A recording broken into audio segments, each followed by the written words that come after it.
चलिए, हम आपके सामने हैं। तो मतलब अभी आ रहे थे, मतलब ये जो थार है ना, थार में शीशा जो है पूरा वाइट है। ठीक है, तो सब चीज दिखाई देता है। आ रहे थे तो इस टाइम में तो हाट जामिन रहता नहीं, किसान कोल्ड स्टोर से आ रहे थे अभी। तो जो है मतलब मुसल्लफपुर हाट में तो विद्यार्थी ये सब रहता है, नहीं रहता है। तो आ रहे थे तो मतलब हम जो है ना, हम सोचे कि कुछ देखते हैं, तो कोई नोट ऐसे निकाल लिए, देख रहे थे।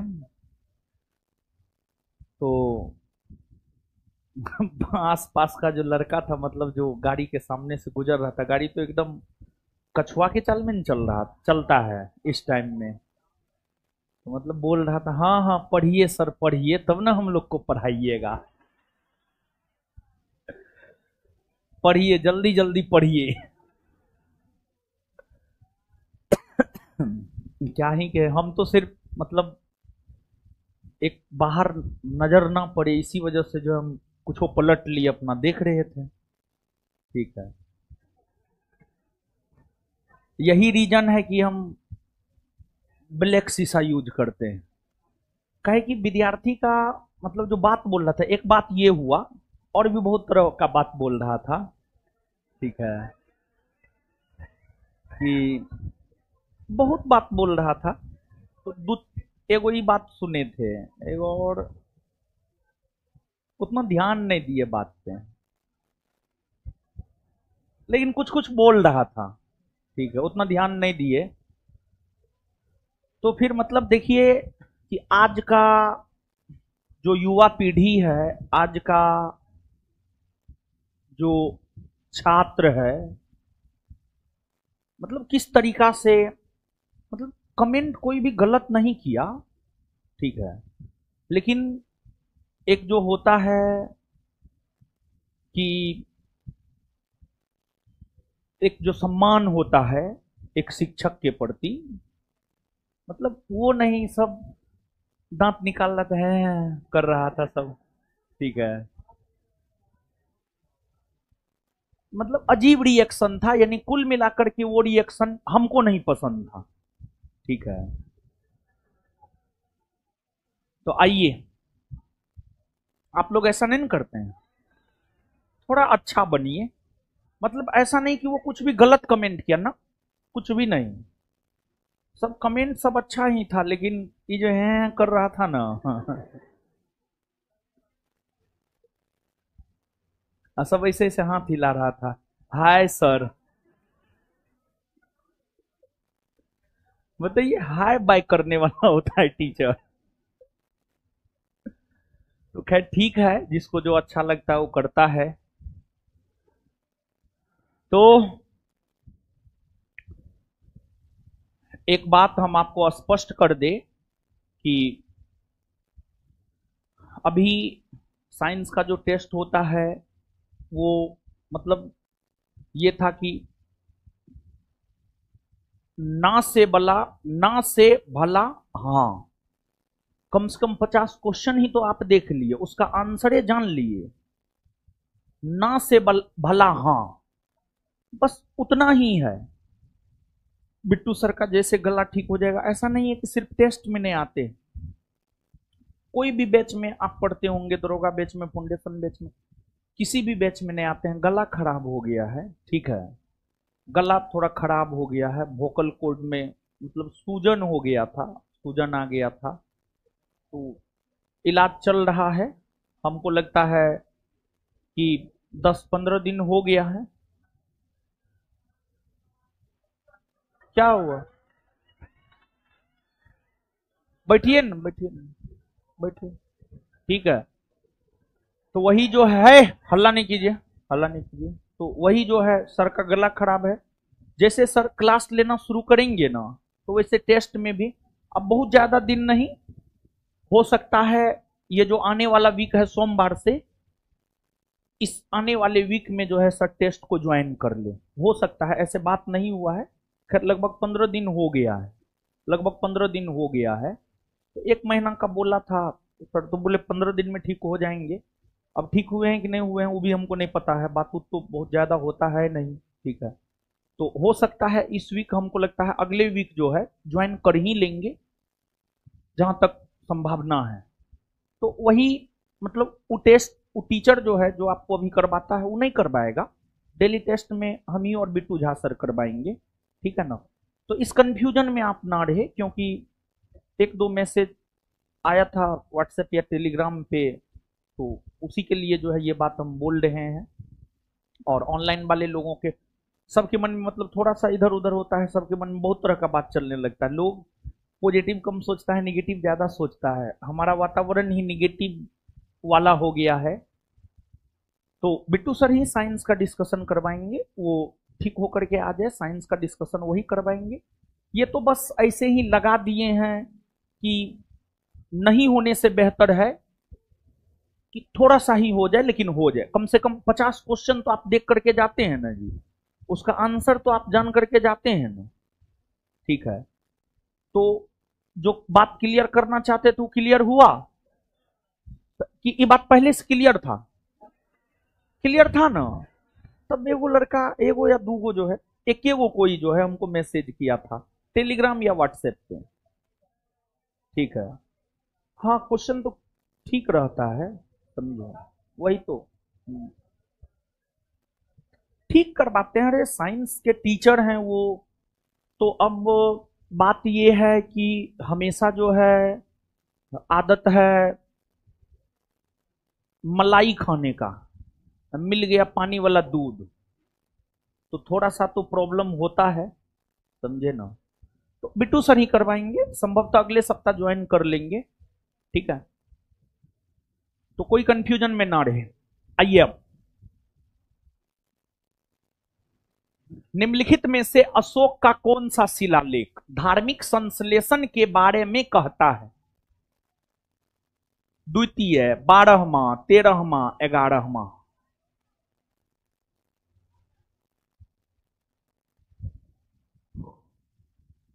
देखिए, सुनिए सुनिए, देखिए बाबू, ईरानी आक्रमण, ईरानी आक्रमण, ईरानी आक्रमण, ईरानी आक्रमण 516 ईस्वी पूर्व में हुआ है। ईरानी आक्रमण, ईरानी आक्रमण से प्रभावित होकर भारत में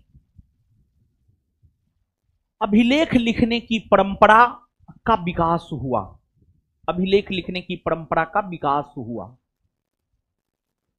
और प्रथम भारतीय शासक अशोक हुए जिन्होंने अभिलेख जारी किया, प्रथम भारतीय शासक अशोक हुए जिन्होंने अभिलेख जारी किया। अशोक के बृहद शिलालेखों की संख्या 14 है। अशोक के बृहद शिलालेखों की संख्या अगर देखा जाए तो अशोक के बृहद शिलालेखों की जो संख्या है, अशोक के बृहद शिलालेखों की संख्या 14 है। अशोक के बृहद शिलालेखों की संख्या 14 है। और हर बृहद शिलालेख में, हर बृहद शिलालेख में अलग अलग चीजों की चर्चा है। जैसे प्रथम बृहद शिलालेख, प्रथम बृहद शिलालेख में अशोक ने पशु बलि की निंदा किया है, यानी पशुओं की जो बलि दी जाती है, खास तौर पर हम लोग अपने देवी देवता को खुश करने के लिए पशु बलि देते हैं। जैसे दुर्गा पूजा के अवसर पर, काली पूजा के अवसर पर, बकरीद में पशुओं की बलि दी जाती है। खैर अशोक भी पहले हिंसक थे, अशोक भी हिंसा किए थे। अशोक अपने बड़े भाई की हत्या कर गद्दी प्राप्त किए हैं। अशोक हिंसक थे प्रारंभ में, लेकिन जब अशोक बौद्ध धर्म को अपना लिए तब अशोक हिंसा को छोड़कर अहिंसा में विश्वास करने लगे। अशोक अपने प्रथम बृहद शिलालेख में पशु बलि की निंदा किया है और यह कहा है कि सभी मनुष्य मेरे संतान हैं। इसके बाद द्वितीय बृहद शिलालेख में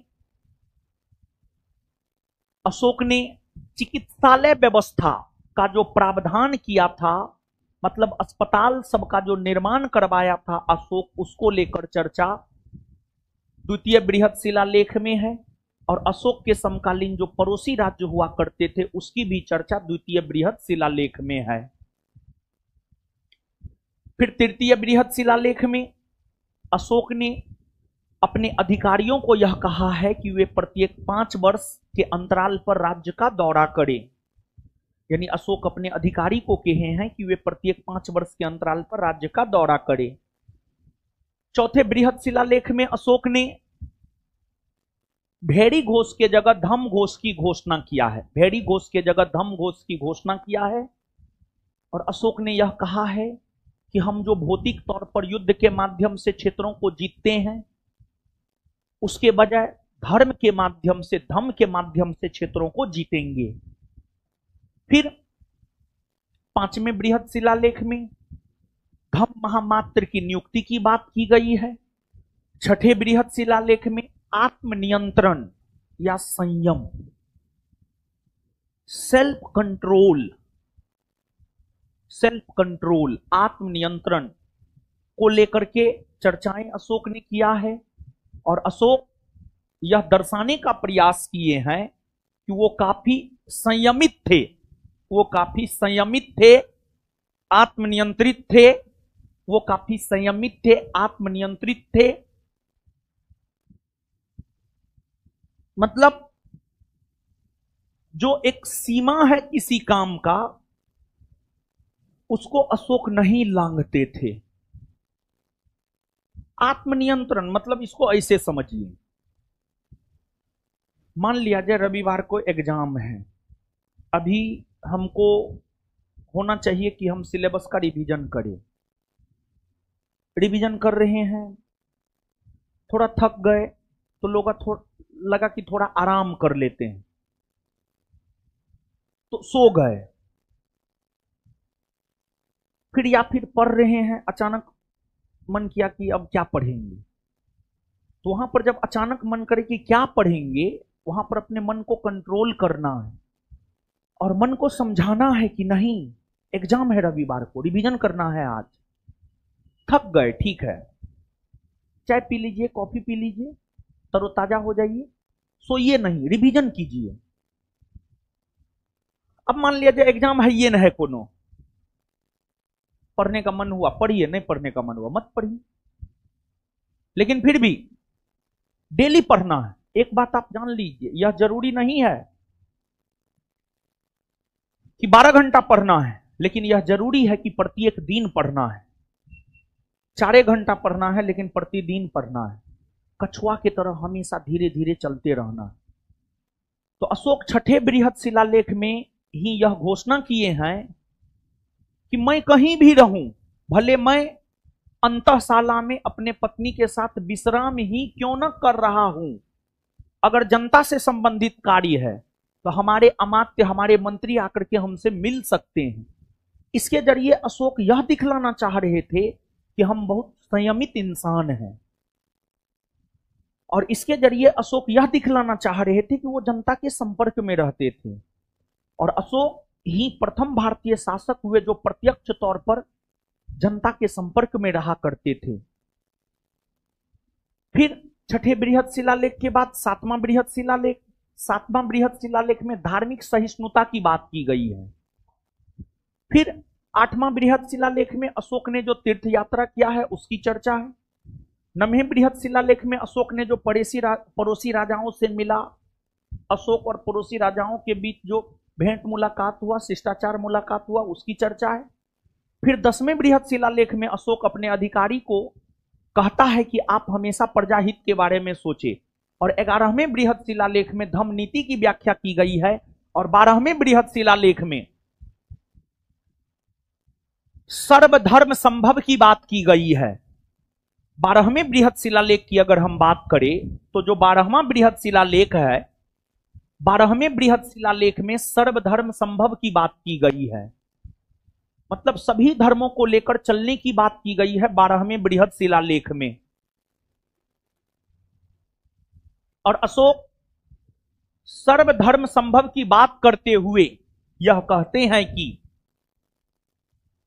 किसी भी व्यक्ति को अपने धर्म की प्रशंसा करनी चाहिए, ये अच्छी बात है, लेकिन दूसरे की धर्म की निंदा नहीं करनी चाहिए, लेकिन दूसरों के धर्म की निंदा नहीं करनी चाहिए, अशोक ऐसा कहते हैं। तो जो सर्वधर्म संभव यानी सभी धर्मों को लेकर चलने की बात, सभी धर्मों को लेकर चलने की बात, यानी धार्मिक समन्वय, सर्वधर्म संभव यानी धार्मिक समन्वय की चर्चा अगर देखा जाए तो अशोक 12वें बृहद शिलालेख में करता है, यानी इसका आंसर 12वां बृहद शिलालेख होगा। फिर इसके बाद 13वें बृहद शिलालेख में कलिंग युद्ध, अशोक ने जो कलिंग युद्ध लड़ा है 261 ईस्वी पूर्व में, उस कलिंग युद्ध की चर्चा 13वें बृहद शिलालेख में है। और 14वें बृहद शिलालेख में अशोक अपनी जनता को धार्मिक जीवन जीने को प्रेरित करता है। अशोक अपनी जनता को धार्मिक जीवन जीने को प्रेरित करता है, धार्मिक जीवन। Answer B.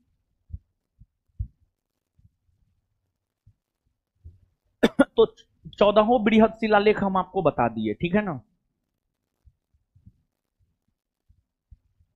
शतपथ ब्राह्मण में उल्लिखित राजा विदेह माधव से संबंधित ऋषि थे। देखिए, वेदों को भली भांति समझने के लिए, वेदों को लेकर ही, वेदों को भली भांति समझने के लिए ही वेदों के ऊपर ही ब्राह्मण ग्रंथ की रचना हुई है, जिसमें यजुर्वेद के ऊपर शतपथ ब्राह्मण ग्रंथ की रचना हुई है। यजुर्वेद के ऊपर शतपथ ब्राह्मण ग्रंथ की रचना हुई है।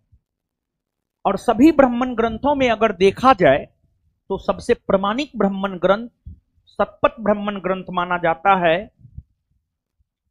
और इस शतपथ ब्राह्मण ग्रंथ में राजा विदेह माधव की चर्चा है।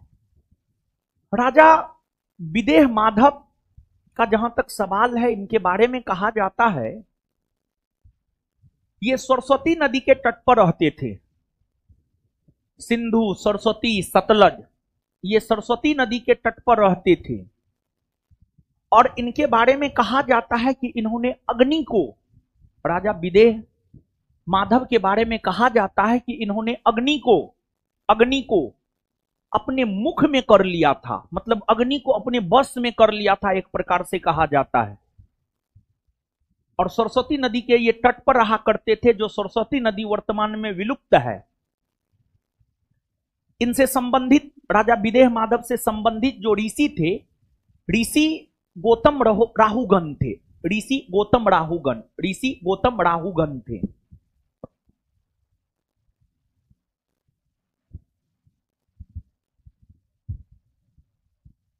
गायत्री मंत्र कौन लिखा है? विश्वामित्र ना। रामायण के किस कांड में राम और हनुमान की पहली भेंट का वर्णन है? देखिए बाबू, जानते हैं रामायण और महाभारत से प्रश्न पूछे जाते हैं। ये यूपीपीसीएस 2004 का पूछा हुआ क्वेश्चन है, ऐसा नहीं कि फालतू क्वेश्चन है ना। यूपीपीसीएस 2004 का पूछा हुआ क्वेश्चन है। देखिए बाबू, रामायण एक महाकाव्य है। भारत में मुख्य तौर पर दो महाकाव्य है, एक है रामायण और दूसरा है महाभारत। फिर दक्षिण भारत में भी दो महाकाव्य है, एक है शिल्पादिकाराम और दूसरा है मणिमेखले। उत्तर भारत के दो महाकाव्य रामायण और महाभारत, और दक्षिण भारत के भी दो महाकाव्य, जिसे तमिल महाकाव्य भी कहते हैं, शिल्पादिकाराम और मणिमेखले। रामायण का जहां तक सवाल है, रामायण मूल तौर पर संस्कृत भाषा में महर्षि वाल्मीकि के द्वारा लिखा गया था। रामायण मूल तौर पर संस्कृत भाषा में महर्षि वाल्मीकि के द्वारा लिखा गया था। और रामायण जब शुरू में लिखा गया था तो उसमें श्लोकों की संख्या 6000 हुआ करती थी। बाद में जाकर श्लोकों की संख्या 6000 से बढ़कर 12000 हो गई और फिर आगे चलकर श्लोकों की संख्या 12000 से बढ़कर 24000 हो गई और वर्तमान में श्लोकों की संख्या रामायण में 24000 है। और उस 24000 श्लोक को 7 कांड में या 7 अध्याय में, 7 कांड या 7 अध्याय में, रामायण को टोटल 7 कांड में बांटा गया है या 7 अध्याय में बांटा गया, 7 अध्याय में बांटा गया है। रामायण को टोटल जो 7 कांड या 7 अध्याय में बांटा गया है उसमें चौथा कांड है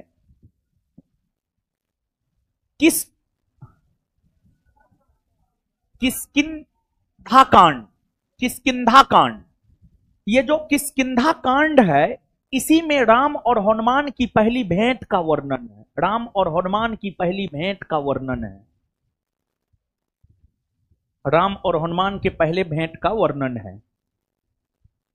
और जो रामायण है इसे आदि काव्य की भी संज्ञा दी जाती है। और मूल रामायण को आधार बनाते हुए ही गोस्वामी तुलसीदास ने अवधी भाषा में रामचरितमानस की रचना किया है। गोस्वामी तुलसीदास ने अवधी भाषा में रामचरितमानस की रचना किया है। और गोस्वामी तुलसीदास मुगल बादशाह अकबर के समकालीन थे। मुगल बादशाह अकबर के समकालीन थे। रामायण जानते हैं बाबू, रामायण जो है ना, रामायण को लेकर के मेरा परसेप्शन है कि एक अच्छा इंसान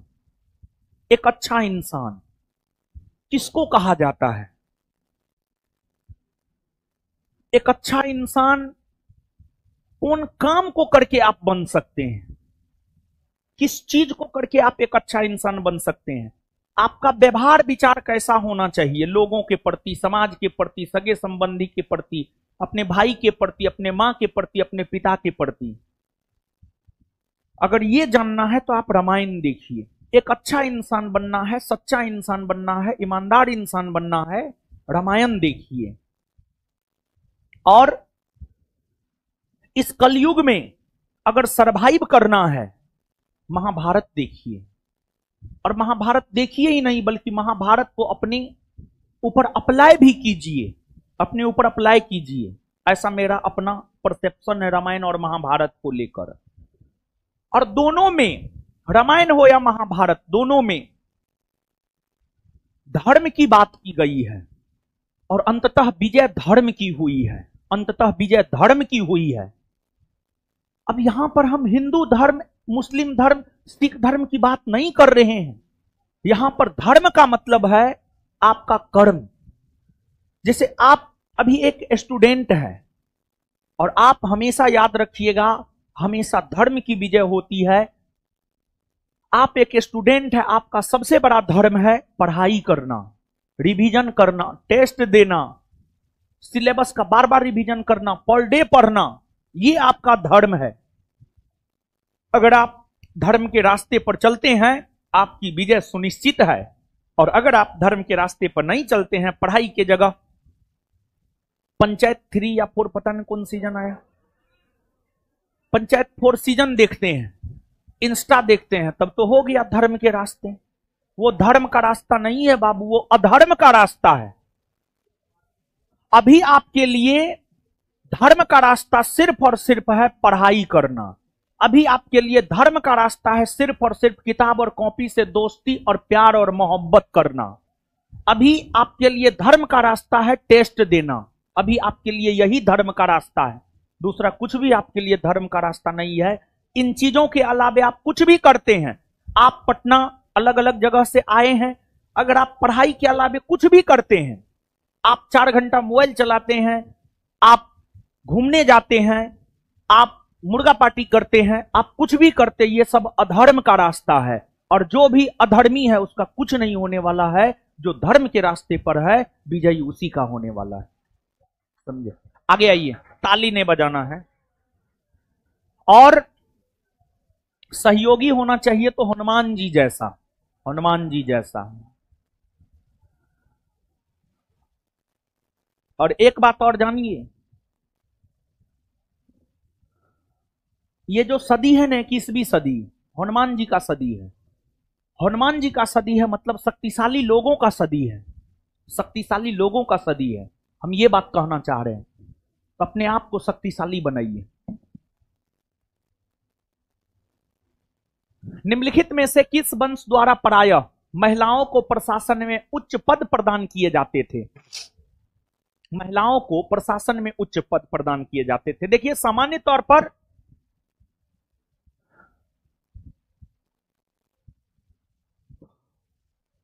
हाँ, देखिए सामान्य तौर पर अगर देखा जाए तो महिलाओं को प्राचीन काल में कुछ राजवंश थोड़ा तरजीह दिया। चोल वंश, चालुक्य वंश ने महिलाओं को तरजीह दिया। प्राचीन काल में उत्तर भारत में तो महिलाओं की स्थिति बहुत ही दयनीय थी, लेकिन दक्षिण भारत में महिलाओं की स्थिति थोड़ा ठीक ठाक थी। जैसे चोल वंश के जो शासक होते थे वो अपना अंगरक्षक महिला को बनाता था। फिर चालुक्य वंश के जो शासक होते थे वो ऊंचे ऊंचे पद पर महिलाओं को बैठाने का काम किया करता था, ऊंचे ऊंचे पदों पर महिलाओं को बैठाने का काम किया करता था। और चालुक्यों का शासन मुख्य तौर पर महाराष्ट्र और कर्नाटक के क्षेत्र में यानी दक्षिण यानी दक्कन भारत के क्षेत्र में, और साथ ही साथ चालुक्यों का शासन गुजरात के क्षेत्र में भी रहा है। गुजरात के क्षेत्र में जो चालुक्यों का शासन रहा है उसे सोलंकी वंश भी कहा जाता है, सोलंकी वंश भी कहा जाता है। तो चालुक्य वंश के शासन के दौरान अगर देखा जाए तो महिलाओं को ऊंचा ऊंचा पद दिया जाता था। आंसर हो जाएगा चालुक्य। भूमि नापने के लिए दिल्ली सल्तनत में कौन सा मापक प्रयोग किया जाता था? मसाहत, मसाहत, मसाहत का प्रयोग किया जाता था। महमूद बेगड़ा के संबंध में निम्नलिखित कथनों पर विचार कीजिए। जानते महमूद बेगड़ा या मोहम्मद शाह प्रथम? महमूद बेगड़ा या मोहम्मद शाह प्रथम की अगर हम बात करें तो यह गुजरात का शासक था, गुजरात का शासक था। गुजरात का यह 7वां शासक था, गुजरात का यह 7वां शासक था। जब ये गुजरात के शासक हुआ करते थे तो उस समय तक पुर्तगाली का भारत आगमन हो चुका था, उस समय तक पुर्तगाली का भारत आगमन हो चुका था। और महमूद बेगड़ा का संघर्ष पुर्तगालियों के साथ भी हुआ है, और गुजरात के शक्तिशाली शासकों में महमूद बेगड़ा का नाम लिया जाता है। और महमूद बेगड़ा के बारे में कहा जाता है कि महमूद बेगड़ा ने मिस्र के साथ समझौता करके, मिस्र के साथ समझौता करके महमूद बेगड़ा मिस्र के साथ समझौता करके महमूद बेगड़ा मिस्र के साथ समझौता किया। और महमूद बेगड़ा की सेना मिस्र की सहायता से पुर्तगालियों को पराजित करने का काम किया था, पुर्तगालियों को पराजित करने का काम किया था। तो ये जो पहला स्टेटमेंट है, उसने पुर्तगाली सेना को पराजित किया था, हाँ। उसने बाग ए फिरदौस की स्थापना की थी, हाँ। और उसका दरबारी कवि उदयराज हुआ करता था, यह भी सही है। आंसर हो जाएगा सी, 1, 2 और 3।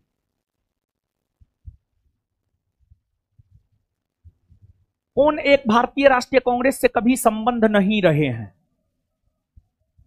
फिरोज शाह मेहता, हकीम अजमल खां, खान अब्दुल गफ्फार खां, सर सैयद अहमद खां।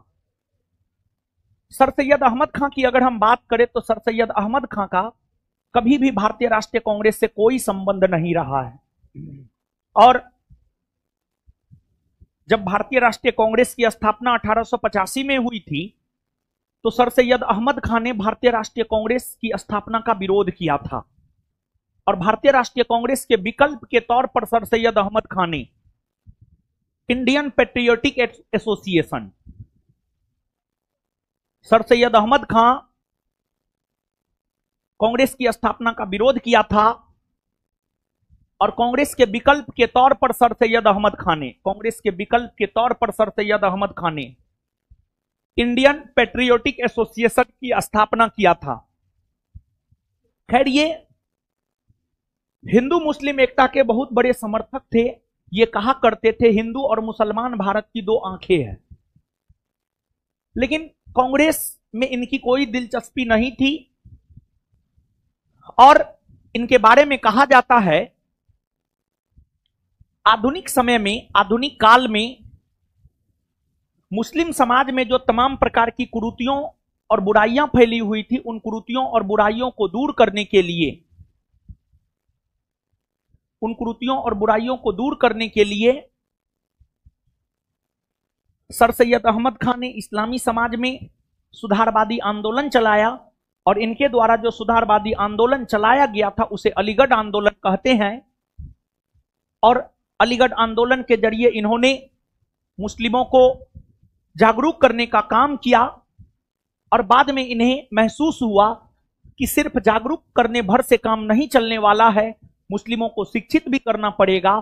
तो मुस्लिमों को शिक्षित करने के उद्देश्य से इन्होंने 1875 ईस्वी में मोहम्मदन एंग्लो ओरिएंटल कॉलेज की स्थापना किया और मोहम्मदन एंग्लो ओरिएंटल कॉलेज ही आज के डेट में अलीगढ़ मुस्लिम यूनिवर्सिटी के नाम से जाना जाता है, अलीगढ़ मुस्लिम यूनिवर्सिटी के नाम से जाना जाता है। इनकी ही रचना है तहजीब उल अखलाक, सभ्यता और नैतिकता, सभ्यता और नैतिकता, तहजीब उल अखलाक इन्हीं की रचना है। फिरोज शाह मेहता, हकीम अजमल खां, खान अब्दुल गफ्फार खां, इस सब का संबंध कांग्रेस से था। फिरोज शाह मेहता ने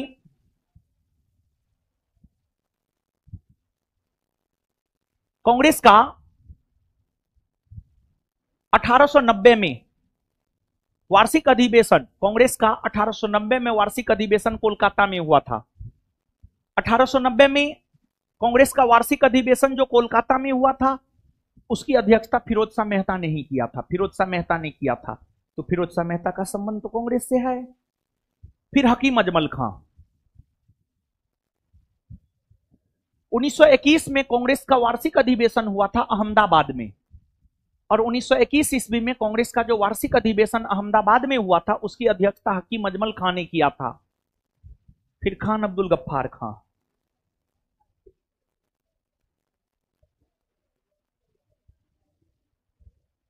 इन्होंने भले ही कांग्रेस के वार्षिक अधिवेशन की अध्यक्षता ना किया हो लेकिन कांग्रेस के ये सदस्य थे, कांग्रेस के ये सदस्य थे। और खान अब्दुल गफ्फार खान को सीमांत गांधी, फ्रंटियर गांधी या बादशाह खान के नाम से जाना जाता है। इन्होंने ही खुदाई खिदमतगार आंदोलन चलाया था और खुदाई खिदमतगार आंदोलन के अंतर्गत जो खुदाई खिदमतगार आंदोलन से जुड़े जो आंदोलनकारी थे वे लाल कुर्ता पहना करते थे और खुदाई खिदमतगार का शाब्दिक अर्थ होता है ईश्वर का सेवक, ईश्वर का सेवक। जब महात्मा गांधी भारत विभाजन के पक्ष में मतदान किए थे बहुत दुख हुआ था, इनको बहुत दुख हुआ था, समझे। भागलपुर में नमक सत्याग्रह का नेतृत्व किसने किया था? देखिए भागलपुर जाना है, जाइए ना।